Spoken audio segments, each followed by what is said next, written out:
Subscribe to IMR Scary Tales and watch spine-chilling horror stories almost every day. And don't forget to click on the bell icon. One night, when I was decently drunk after leaving a bar, I started messaging people on Tinder. Some girl named Alicia had messaged me, so I messaged her back. She answered almost immediately, asking what I was doing that night. I said I was just leaving a bar, looking for someone to hang out with. She wrote back, saying you should come over and smoke. I said, yeah, tell me your address. She sent back her address, and promptly, it seemed like the quickest, easiest, most ideal Tinder match a guy could ask for on a Saturday night. I called for a Uber to drop me off at that address. The driver pulled up in his Honda, and I got in the front seat. Usually I'll get in the back seat, but I was decently drunk and feeling extra social. The driver seemed cool. I was honest with him about where I was going and told him that I was about to meet a girl from Tinder. He laughed and said, nice. He started going on about his stories, meeting girls as a Uber driver and such. On the way there, I asked Alicia for her number and she gave it to me. I started texting her and she gave me normal answers. When we got to the house, the driver said the house seemed very familiar to him. I had to admit, it did look a little sketchy, since there were no cars in the driveway and the lights were off. He told me to be careful. I thanked him and said goodbye. And he drove away from the block and stopped near the end. I'm guessing setting up his next ride. I walked up to the house and tried to ring the bell, but I didn't hear a bell from the inside, so I knocked on the door. Then I tried calling Alicia, who went to voicemail after one ring, but she texted me right away saying it was open, to come inside. Then there was a knock at the window, which almost gave me a heart attack. I looked at the window, and even though there were no lights on the inside, I saw the blind was slightly lifted. Someone was waving their hand on the other side of the window. Before I tried the door, a number not saved on my phone started calling me. I assumed it was Alicia, so I picked it up. But instead of hearing the voice of a girl, I heard the familiar voice of my Uber driver. He ordered me, in a very concerned voice, to walk away from the house right now. I then saw the Uber driver's car pulled back up in front of the house. He told me to get back in the car. I hung up the phone and listened to him. As soon as I got back into the car, he drove away from the house and told me that the house was vacant. Just the previous month, someone had been lured into the house, robbed and murdered. It was a story that likely could have been similar to my own had I stepped into that house. It was a lot for me to take in, but I thanked that Uber driver the best I could, and even took his number because he was so cool and I couldn't appreciate him enough. The next morning, when I was sober again, I got even more disturbed thinking about it.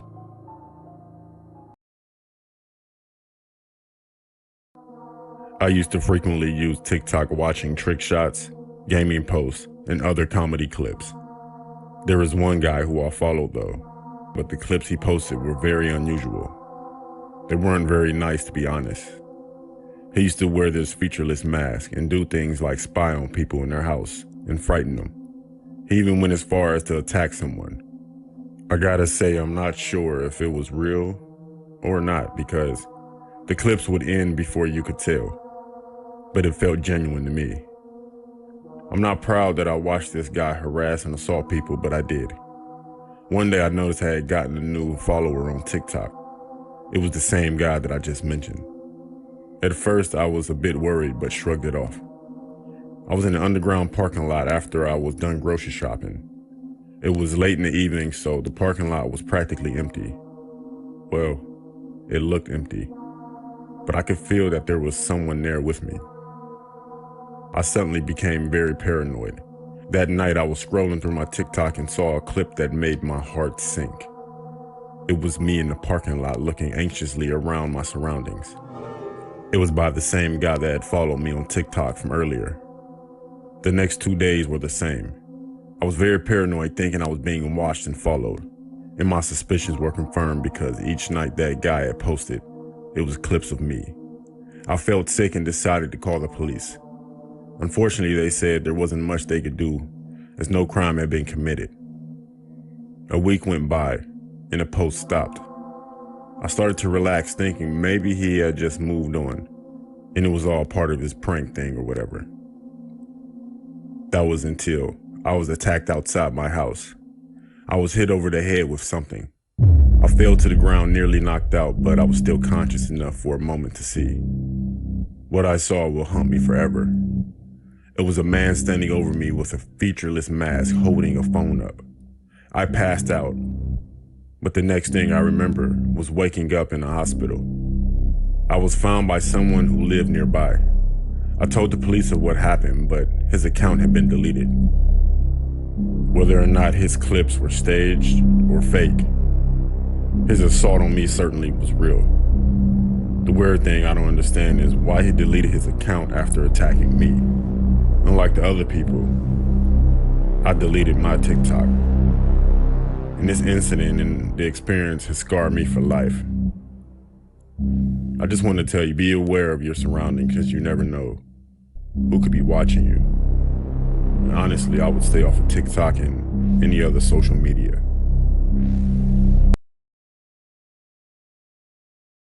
My friend Jake slept over at my house one night when we were 12, and because of that, he might have possibly saved my life. It was a snowy weekend night, and we were watching a couple of Christmas movies in my living room. My mum would bring us snacks and hot cocoa. She was always really nice to my friends when I had them over. But my mum had to go to bed kind of early because she worked. She and my dad had just recently been divorced. Around 12, Jake and I went to my room where we started playing video games.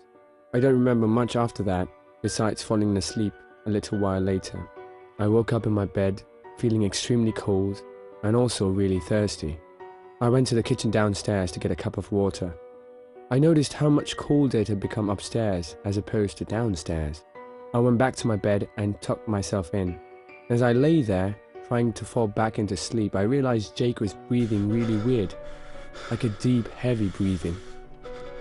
It went on for some time, and after making a note of it in my head, it was all I could focus on. So eventually, I threw a pillow at him, and as he woke up, I told him to stop breathing so loudly. He was confused as he looked up at me. He said, "What are you talking about?" I told him to just lower the volume of his breathing noise. He was borderline snoring. Jake shifted his focus from me to down below my bed, and then he screamed and sat up, crawling backward. I yelled, "What is it?" I hopped off my bed and looked under it, and there was a middle-aged man with long hair laying underneath my bed, and he had his finger up to his lips, going, "Shh." It was a surreal sight, to say the least. I felt like my heart was beating 200 beats per minute. The man whispered, "I know your mum. I'm here to see her." He started crawling out from under the bed at the same time. Jake and I ran from the room, screaming for my mum. We got to my mum's room and locked the bedroom door behind us. She was immediately distressed and confused by our screaming. I barely had enough time to yell, "There's a man under my bed," before the doorknob to my mum's room started twisting and shaking. Then suddenly the sounds of the doorknob trying to turn stopped, to be replaced by heavy, aggressive bangs at the door. My mum ran to her phone and called 911. On the phone, she was already in tears, while also screaming at the man on the other side of the door to leave us alone. He tried kicking the door in, but I think when he heard my mum on the phone, he left the house. We were all in shock. It took the police only a couple of minutes to arrive, by which time the coast was clear. The biggest window in our house, which was the window to the upstairs spare bedroom, had been lifted up completely, which explained the cool air entering the house upstairs. I had also explained the man's point of entry. I told my mum that the man claimed he knew her, but she had no idea who this man could have been. My mum dropped Jake off, and then we went to sleep in my aunt's place for the rest of the night. The next day, my uncle installed a stronger lock on the upstairs window. This was like 16 years ago now. At this point, I'll just call it a distant, haunting memory. But we never figured out who that man could have been, or how he could have possibly known my mother. My name is Cam. I'm 20 years old and this happened about 10 years ago. I used to live across the street from my friend Eric. One Saturday, my parents were going away for a night, but I didn't want to go. So we all arranged that I would sleep over at my friend Eric's house. We ordered pizza, I spent the night playing video games and watched a few movies. I'm not sure what time it was. It was pretty late, probably around 1 in the morning, I think. I was flicking through Eric's PlayStation games when Eric said, "I thought your parents were going away for the night." I said, "Yeah, they are." "But there's someone in the house," Eric said. Confused, I got up and looked out the window where Eric was looking, and there was a light on, and someone was walking around in one of the rooms. Eric asked me who that could be. I told him I had no idea. My parents were out of town for the night, and we never had anyone come over by our house unannounced, especially at this time of night. Instead of waking Eric's parents or trying to call the police, we came up with this idea to sneak out and investigate who was in my house. Looking back, this was the dumbest thing I ever did, but we were just young boys. We grabbed a couple of flashlights, snuck out of Eric's back door, and headed over to my house. We didn't even think of how we would get in, but we didn't need to because the front door had been forced open. Upon entering the house, we saw there were damp, muddy footprints leading upstairs. I'm not sure if whoever was inside heard us, but we started following the footprints, and one of the lights turned off. At this point, I was getting afraid, and I told Eric we should just leave and tell someone. Eric proceeded upstairs, however. I didn't follow him up. I kept whispering to him, "Eric, come, let's go." He ignored me and continued going up. He walked into one of the rooms, and I lost sight of him. I then bravely went upstairs to see where he went. I walked into my bedroom, and a foul odor hit me in the face. I kept whispering Eric's name, but he wouldn't answer. Then I heard something. It sounded like sobbing. I was scanning the room with my flashlight. In one of the corners of the room, I could see Eric's shoes. I raised the flashlight and I saw a disgusting, dirty hand that was covered in cuts and dirt covering Eric's mouth. The next thing I saw would haunt me for the rest of my life. I raised the flashlight once more, and the person covering Eric's mouth was a man who had a massive grin on his face, a vile beard and long, straight, black and gray, greasy hair. The way he was staring at me traumatized me. His eyes were wide and filled with rage. I screamed as loud as I could and ran out the bedroom. The man proceeded to chase me down the stairs and out the house. I thought I was going to die. Thankfully, when he ran outside, there was a police car pulling into the driveway. Someone had phoned the police when they saw flashlights and someone wandering around the house. The man saw the police and ran off. As he ran, there were things dropping out of his pocket, screwdrivers, a few other small tools, and one object that fell out. However, it wasn't a tool. It was a long, rusty, dirty blade. Thankfully, the man was found and arrested. Eric was unharmed, and so was I. The scary thing was, the man didn't seem to have taken anything. So that suggests his interests were much, much more sinister. Eric and I remain best friends, but he nor I will ever forget this terrifying experience. When I was a little boy, I had an imaginary friend. At least, I thought he was an imaginary friend. Today, I'm not so sure. I would see him from time to time around my house. He was a man, and he lurked in the shadows. He was completely black from head to toe, and his skin was charred and pockmarked like a burnt match. I couldn't make out his face or any other features. All I could see were his red eyes. He had the most terrifying red eyes. Even now, when I think of them, it gives me the chills. He appeared at random and without any warning. I would be playing with my toys, and all of a sudden, he would be there. He never made a sound. He never said a word. He never did anything except stand there, staring at me and smiling. Then, he would vanish as quietly and as suddenly as he had come. As time went by, I got accustomed to his presence. It got to the point where he would appear, and I would just glance at him, then go back to playing with my toys. I could always feel his eyes on me as he was standing ever so close or ever so far away. My family knew about him, but they never saw him themselves. My mother and father thought it was cute that I had an imaginary friend, but when I described him to them, they got a little creeped out. My sister was the only one who believed he was real, and she said she was scared of him. One time, I had just finished going to the toilet and was washing my hands. I was standing on a little stool so I could reach the sink. All of a sudden, I saw the man out of the corner of my eye. He was walking up the stairs. I called my sister and told her the man was here. She came running over, but just when I was about to point at the man, he walked backwards down the stairs until he was out of sight. When she left, he came creeping back up the stairs. I gave up trying to show him to people because he clearly did not want to be seen. Eventually, my parents moved house. I remember seeing the man with the red eyes watching as the moving van pulled away. He didn't follow us, and I didn't see him again after that. I dismissed him as a figment of my childish imagination. Years passed, and I forgot all about him. Then, one night, when I was 16 years old, I was walking upstairs to my bedroom. It was after midnight. As I was walking down the hallway, something emerged from one of the other bedrooms. It stepped out into the light, and I realized to my horror that it was the man with the red eyes. I stopped in my tracks and froze. My heart was in my throat.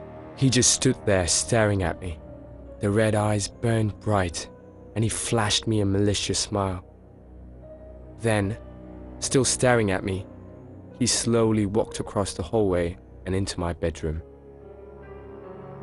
If this was a movie, perhaps I would have chased him down and forced him to tell me who or what he was.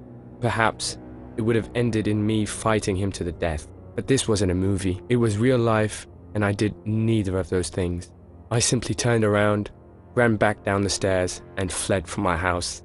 I sat on the curb outside, shivering and shaking, until dawn arrived. I haven't seen him again ever since.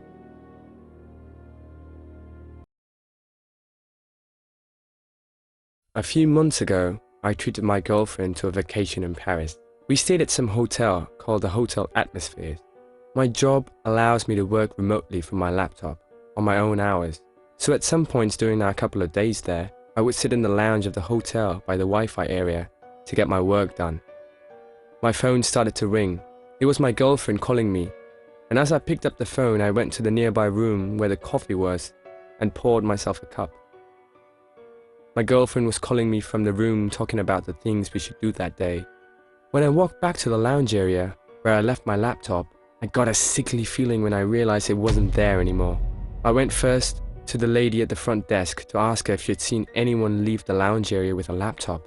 She apologized and said she hadn't seen anyone. I asked her to check the cameras, to which she responded that they didn't have any cameras in the lounge area, and that also she wasn't in control of the footage that the cameras caught. She would have to get in contact with a manager who was not working that day. She offered that I submit a lost or stolen property to him. I was absolutely disgusted with the service and planned on having a word with the manager the next day. I had no choice but to go back to our room and angrily narrated the events to my girlfriend.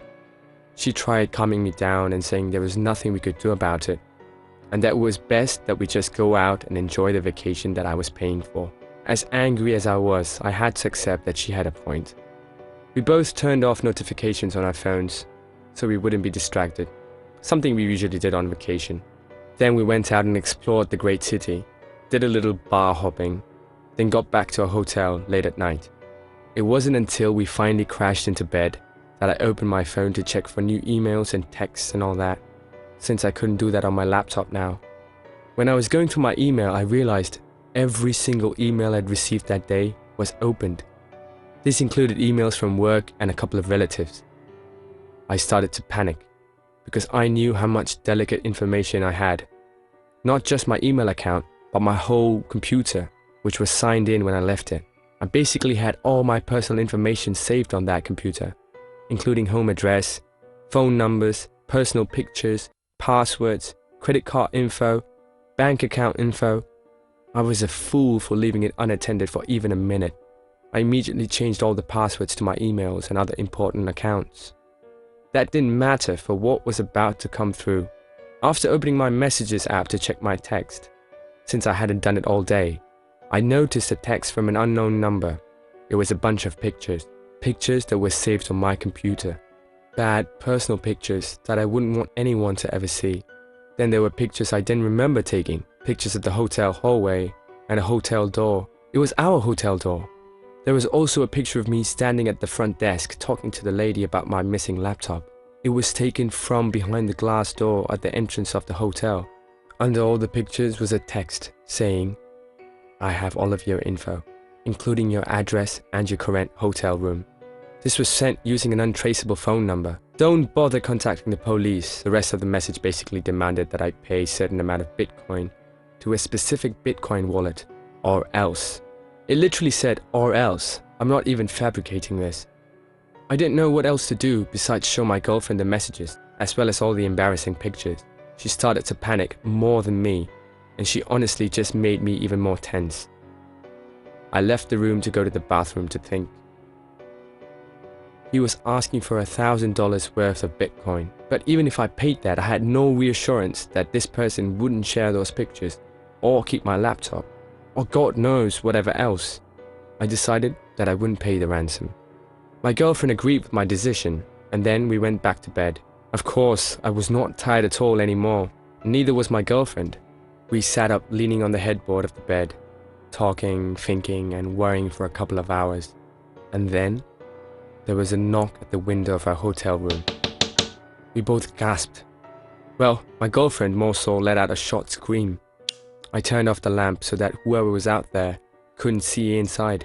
I also shut the shades completely. I didn't bother trying to look out to see who was there. I assured my girlfriend that we were safe. She whispered that we should call the cops or inform the front desk. I told her we would if the problem persisted, and then I told her to go to sleep. Meanwhile, I stood in the middle of the room watching over her, while also looking back at the window. I got a text, and I looked at my phone. It said, "I'm looking into your room right now. I'm not playing games." Then there was another knock at the window. I decided to open the shade to see who was out there. I pulled the shade open. I couldn't see who it was, but there was someone standing on the other side of the glass, looking in. My girlfriend screamed. I told her, "Shh," as I pulled it back shut. We packed our things and went to the front desk, telling the lady about the whole situation and requesting another room on an upper floor. She said she would alert the authorities and gave us a room card to another room on the third floor. For the rest of the night, we slept close together. Well, I didn't sleep. I was awake all night waiting for a knock at the door. Morning came and the manager was in, so she took a look at the footage for the previous night. And of course, some guy with a hoodie, covering 90% of his face, went into the lounge as soon as I had left to get the coffee, and then walked out with my laptop. There was only one camera that actually caught the man in the act. She said she would forward all the video footage with that man over to the police. We were out of there. I blocked the number that was texting me. I had to accept defeat, but I didn't want to think about it anymore. There was nothing I could do about where those pictures would end up, or some random person having my address. I canceled my credit cards and changed my passwords. There wasn't much else that I could do. However, what really motivated me to share this story with the internet was the fact that 3 days ago, I got a letter in the mail without a return address. It was addressed to me, and it was a short, straight to the point note saying, "I hope you haven't forgotten. I have all of your information still." It was a horrible reminder that someone out there with bad intentions has not only my address, but my pictures, my phone number, and my name. I've been sleeping with one eye open these last few nights. If anything happens, I will update.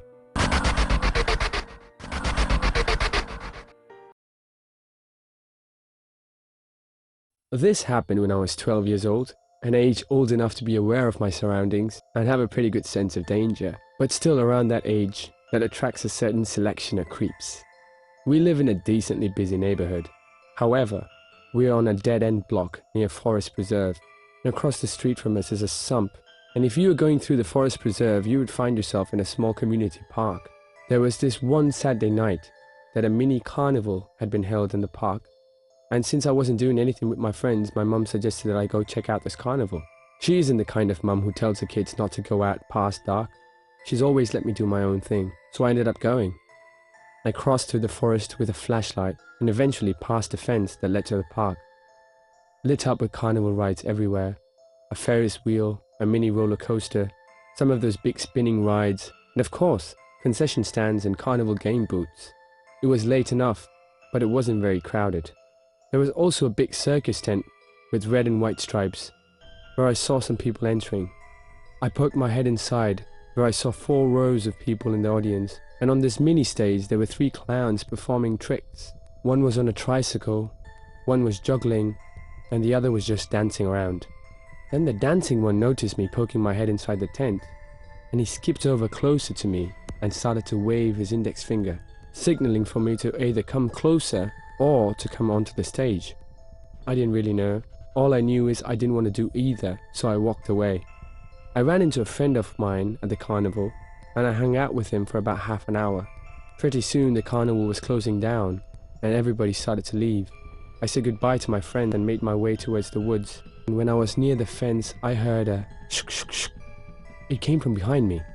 It was one of the clowns, the clown that had been waving at me earlier. He asked me if I wanted to check out the backstage area of the circus tent and some of the cool things that guests couldn't see.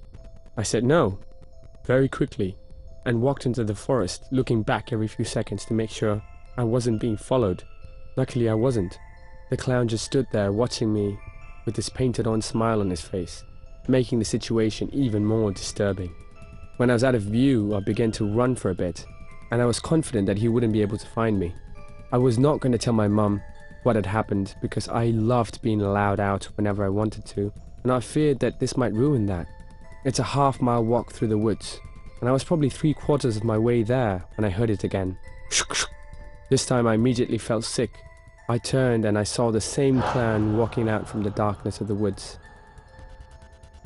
When he was close enough, I threw the flashlight at him and ran for it in the direction of my house. I heard him close behind me until the road was visible. And then, to my relief, I heard him turn around. When I got home, I was breathing like I'd just run a marathon, and my mum, of course, was concerned. I still didn't want to tell her what had happened, so I lied, and I said I jogged the whole way back. After that, it never came up again.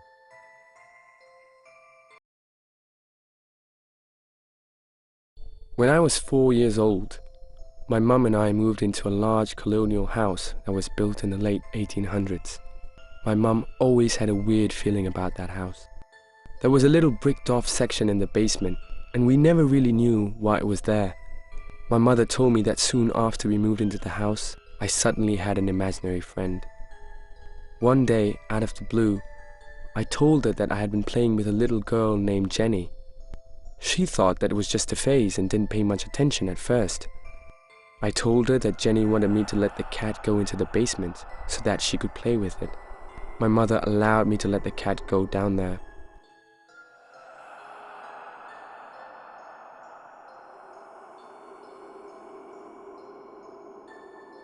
But it never came back, and that creeped her out. Then a few days later, I told her Jenny wanted me to go down to the basement to play with her. My mother refused and told me to go upstairs to bed. I did.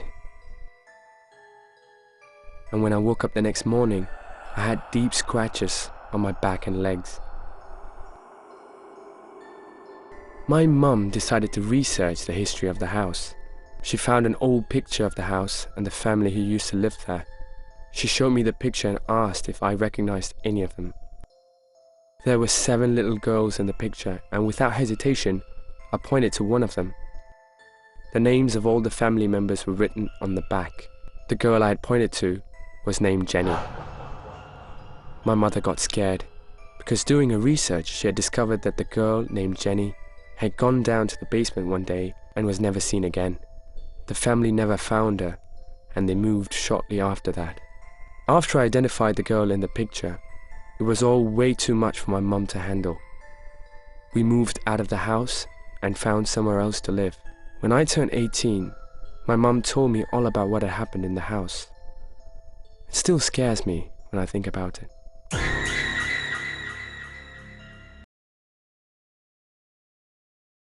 I joined the gym for the first time 3 months ago. Now, a gym is really the last place you'd expect something scary to happen. But last week, I had the most horrific experience of my life. I wear one of those wireless headphones when I go to the gym because the wired ones always get in the way and they're just annoying. Sometimes I leave my phone on a workout machine when I walk to the water fountain. And when the phone gets too far away from the headphones start getting all staticky before disconnecting. I only knew because it happened a couple of times before when I walked away too far from my phone in the gym. Well, one late night last week, I was one of the last people still in the gym. I was on one of the seated machines. While I was pushing towards my final reps, the music in my headphones started to get staticky, until my headset said, disconnected from phone. I stopped my set and reached over to the phone compartment on top of the machine, and I was filled with worry when I couldn't feel my phone. It wasn't there. I looked around the gym desperately, thinking that someone might have taken it. I only saw 2 other people in the whole gym, excluding the guy sitting at the front desk. One guy was really fat and sweaty, and the other guy was sitting on one of the machines looking down on his phone. Which one of these could have taken my phone? Could have been either of them. I had to approach the guy sitting on his phone as much as I didn't want to. He had his earbuds on, so when I approached him, he looked at me with a confused look on his face, as if he didn't want to talk to me. He took the earbud out and looked at me, and I firmly asked him, "Did you take my phone?" He looked at me in silence for a couple of seconds and then said, "No." There was an obvious attitude. I asked him if he saw anyone else walking by recently, and he just shook his head. I said thanks and walked away, when deep down I wanted to tell him to quit being a dick. I went to the front desk and asked the worker to check the video cameras and see once and for all who actually took my phone. As the guy working in the front clicked around on his computer, the rude guy I spoke to walked past me and out the exit. The worker then turned the computer screen so that I could see it and clicked play on a video, which showed the guy who just left 15 seconds ago taking my phone. I thanked the employee and ran to catch the guy who just left. But by the time I got outside, the guy was nowhere to be found. The scary thing that sunk in right away was the fact that I recently disabled my passcode blocks on my phone, meaning he had access to all my apps, all my texts, pictures, emails, all of my data. Basically, I went back inside and asked the employee to track that man's membership info. But when he checked the cameras, that guy didn't even check in. He simply walked past the counter unnoticed. So there were no records of this guy even being a member of the gym. The footage showed that he suspiciously walked around between the machines, looking around, a lot like a nervous person.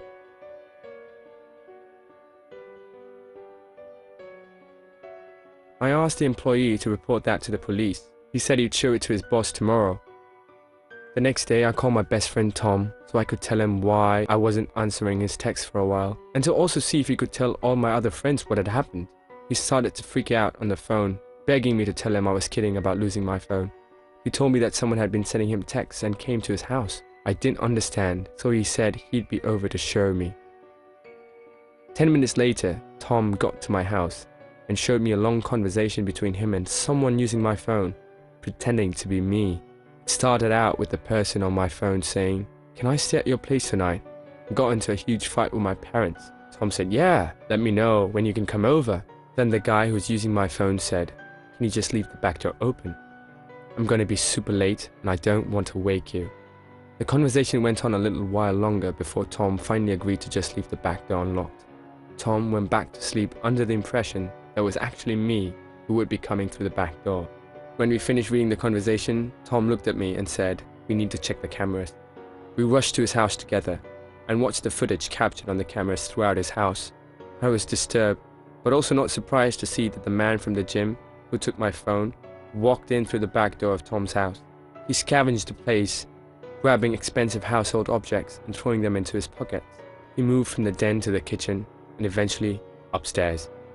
I saw the fear in Tom's face when he watched the man on the camera on the upstairs hallway, opening his bedroom door, stepping in for about 20 seconds and then come back out, leaving the door open. The man was in the house for about 10 minutes before sneaking back out the back door. It looked like he took a lot of valuables. Tom and I sent their video footage to the police, and when I went back to the gym, the manager told me that she'd be sending in their footage as well. 3 months later, not a word from the police. So whoever stole my phone and snuck into Tom's house got away with it scot-free. It was Christmas Eve of 2015. I had recently gotten a new job as a psychiatric nurse, but I had to start with the overnight shift, and that included Christmas Eve night, which was a Thursday. Well, technically it was a Friday by the time I arrived at work. But anyway, most of my shifts are slow and boring, with a lot of sitting around a computer for most of the night. Since most of the patients are asleep during the hours that I was there, occasionally I'd have to go check on the patients and observe their behavior, or deal with patients who would become restless in the middle of the night. Dealing with so many people with mental disabilities at once was a lot to take in at first, but the Christmas decorations scattered throughout the building brought a little extra cheer to the place. There was one particular patient who had been creeping me out. Her name was Abatha. She was an old, sickly lady with severe schizophrenia. She often at times would mumble to herself incomprehensible things, and sometimes she'd say things out loud that I'd assume were directed at me, but she'd just be talking to herself. It was about 3 in the morning when I went to go check on Abatha, who'd been awake the whole night. I came in and asked if she needed anything, and she just looked at me with a horrific smile and laughed. It gave me the chills because I felt like I was witnessing something from a scary movie. She looked away from me and started muttering something. I didn't understand most of it, but the words that did pop out at me were to check the bathroom. I asked her to repeat herself, but she didn't acknowledge me. She just turned to her side and rested her head on the pillow. I tried to get her to confirm that she wanted me to check the bathroom, but she wouldn't answer now. So I checked the bathroom across from her bed in her room, but as I expected, there was nothing out of the ordinary. I left the room and went back to my desk in the hall. Then I looked at the bathroom across from my desk. My curiosity got the better of me, so I went into the bathroom, but the lights wouldn't turn on. I stood by the doorway listening for a moment, and I heard breathing and then a click sound from one of the stalls. I got on my knees and checked under the stalls from a distance. No feet could be seen in either of the stalls though. One stall had its door shut. I went up to it and stuck my eye through the crack of the door. It was really dark, but I felt like I could see something at the back of the stall. I got back down on my knees to look under the door, but when I did, I couldn't see anything. Then I got back up and took one more look through the crack of the door, and there was someone's face right on the other side, peeking through the crack, just as I was. I almost fell to the floor with fright, but managed to run to the door and slam it shut. I grabbed the key from the desk and locked the bathroom door. I told another nurse that there was someone in the bathroom, but when we checked together, not only did the lights now work, but the stalls were open and no one was inside either of them. It was impossible for someone to have left the room and locked the door. That night, before my shift ended, I tried to question Abatha about what was in the bathroom, but she wouldn't answer me, so I just gave up and walked to the door. I heard her say, "Merry Christmas." I turned and saw her giving me a smile. Only, the smile didn't give me a good feeling. There was something so unsettling about it. I had to turn and leave. I had to work with Abatha for a few more weeks before she was transferred to another center. To this day, I still feel there was a connection between Abatha and whatever it was that I saw in the bathroom. It's literally just one of those stories I just can't even understand or rationalize, but it still haunts me. This happened when I was only 5 years old. It was Christmas Eve night. I guess it was already Christmas technically, and I'd woken up at probably 3 a.m. or something. I walked downstairs to the living room, out of my little boy curiosity, to see if Santa had delivered any presents yet. The tree was full of presents underneath. I was so happy. Santa had come already. But what was this?